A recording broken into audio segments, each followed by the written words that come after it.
All right, are we ready to go? Yeah. Okay, great. Well, hi everyone. My name is Brianne, and my research was on household willingness to adopt water conservation technology. So let's first start with the big picture, which is water scarcity. It's becoming a huge global problem because there are currently 1.2 billion people who face water scarcity. And as you can see on the map here, over half the world is facing at least medium water stress, which is really concerning. Now, there have been strategies to mitigate these problems in the past. Supply side management was really common a few generations ago, and even now, trying to find ways to increase the availability of water.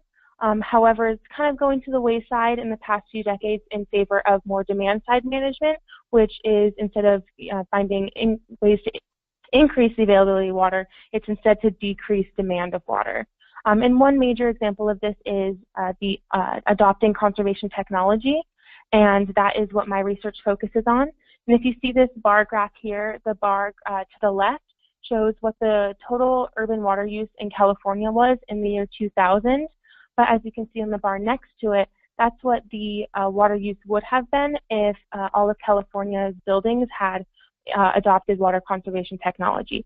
So as you can see, it makes a considerable difference. But despite that difference, not every household is willing to adopt water conservation technology, and I really wanted to delve in and figure out why that was.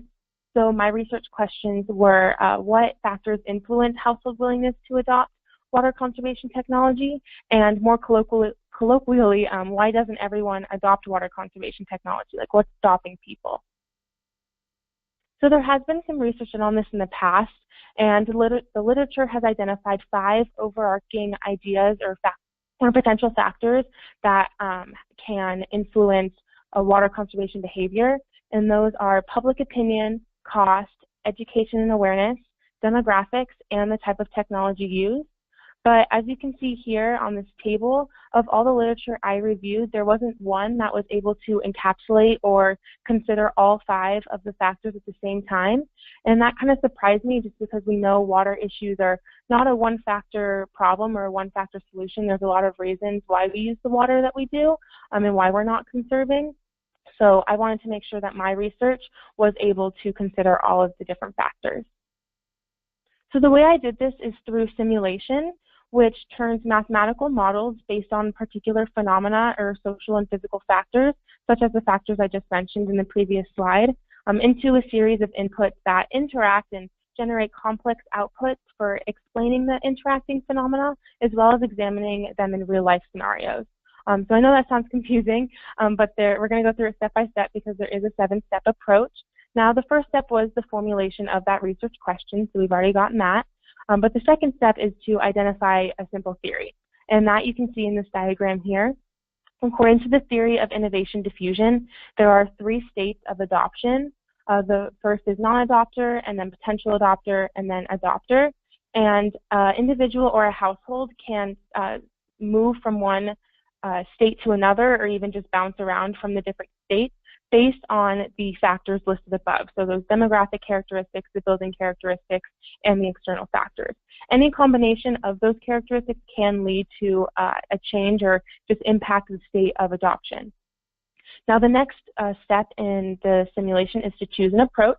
And the approach that I used was agent-based modeling because it's widely used for assessing micro behaviors within dynamic systems, and it enables scenario analysis based on changes in behaviors and decision attributes, which is exactly what I'm trying to look at with my research. So this is where it gets a little bit complicated, so bear with me here. But if you look at the diagram right here, you can see that we have our 3 states of adoption. And in order to get from non-adopter to adopter, we have 2 phases of transition there. So to go through the first transition, from non-adopter to potential adopter, we have an adoption, it's based on the adoption utility. And the utility is a value that is generated from the table on the right. It basically encapsulates all the different demographic and household characteristics based on a specific value or coefficient. Now the coefficient is based on the literature review on which factors are kind of the most important in impacting the adoption of water conservation technology. So for example, we have education. The literature stated that someone with an advanced degree would be more likely to adopt water conservation technology, and therefore their coefficient is higher than someone with just a high school diploma. So that's where the coefficients come from. And the summation of those coefficients and the combination of those based on those variables create that adoption value. And if that adoption value is greater than or equal to a utility threshold that the user of the model chooses, then the non-adopter will transition to potential adopter. Now what this threshold is it dictates a matter of sensitivity. So the higher the threshold is, the higher those demographic characteristics such as education, income, and the other factors have to be in order to adopt. So conversely, the lower the threshold is, the lower the importance of those factors are. So using this threshold and being able to change the threshold as the user of the model helps us to identify and target specific community profiles, since it's based on those demographic and household characteristics. Now, moving to the second transition, it's very similar to the framework of the first, moving from potential adopter to adopter. It's not based on an adoption utility, though. It's based on an aspiration index, which is more focused on cost effectiveness. So if that cost effectiveness is greater than or equal to the aspiration threshold, which again is based on the user of the model, then that second transition will be made from potential adopter to adopter. Now, a little bit more about what went into the model in order to make it run. We used 300 households in Miami Beach that were dispersed over 3 different zip codes with 3 different demographic, profiles that we looked into based on census data. And what was great is that the city of Miami Beach also provided water use data for each of those 300 households. That was also incorporated in order to give us a diverse look into the scope of the different households. And it also helps us with looking at those different community profiles. Now, the span of the research was over 20 years, so that is what the simulation will be projecting after 20 years, what changes will be made in these households and their adoption states. Now, if you look at the table on the right, we can also see the list of different technology that could be adopted, as well as their costs and their expected water savings. So this is actually what the interface of the model looks like. On the left-hand side, you see all of the different inputs that could be changed by the user to get a set of outputs that are on the right-hand side. Now, the inputs were the water price scenario. We had 3 different price scenarios that could be chosen. The rebate status, so whether there was a rebate available to use or not. Income growth, household growth, utility threshold, and the aspiration index threshold. Now, as the user of the model, I can make any combination of those 6 factors or those 6 input parameters as I want, and that's going to generate the outputs that you see on the right-hand side. Now, the outputs are the distribution state of the adoption state, the number of technologies and how many technologies were adopted, the total number of adopters, and the overall demand reduction. So here's a look at the results. As you can see, income growth had a really big effect on our adoption state.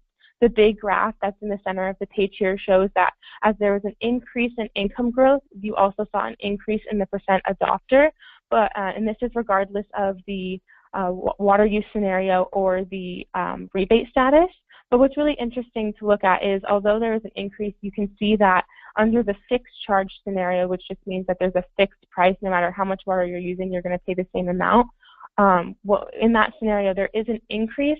However, it's not linear like the other scenarios. There's more of a tipping point. There's a slight increase at the beginning, but as soon as that income growth hits positive numbers, it jumps up exponentially. And you can see that trend follow through with the graph on the right-hand side too, with the number of technology adopted. So again, as the income growth increased, the number of technology adopted increased as well. So after we ran through the model, we put those results into a CART analysis, which stands for classification and regression tree.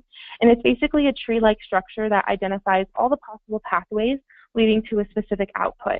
So the table you're seeing now shows all of those pathways called nodes, and those nodes whose combination of input parameters led to at least a 50% adoption rate. So of all the different combinations of input parameters, these are the ones that led to at least 50% adoption. So we're going to talk about a couple of them now. If you look at node number 10, it's under the fixed price scenario. It shows that if there was greater than 4.5% increase, then the percent adopter will be 68%, regardless of the utility and aspiration index thresholds.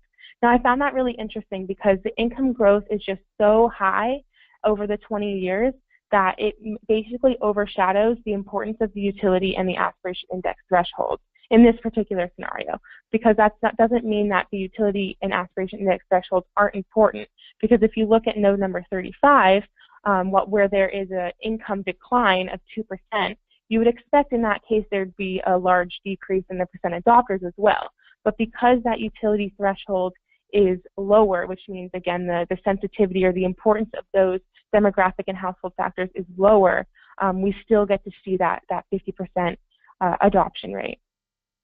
Now, what this research showed me, and what it can hopefully show others, is that because we were able to look at different community profiles using the different thresholds, different water planners or policymakers can strategically plan which or implement which water price structures would be best for their communities in adopting water conservation technology. So they can see maybe in a more affluent area or in a poor area or with different demographics which pricing will be best.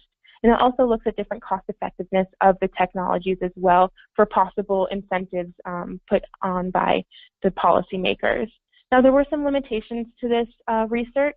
Our model, unfortunately, only had one dynamic component. The rest of it was all static, which basically means that we were not able to change the input parameters partway through that 20-year research span. And then in addition to that, it's important to note that agent-based modeling is a tool for exploration, not prediction. We're not trying to predict the future here. We're just exploring different patterns and trends that already exist.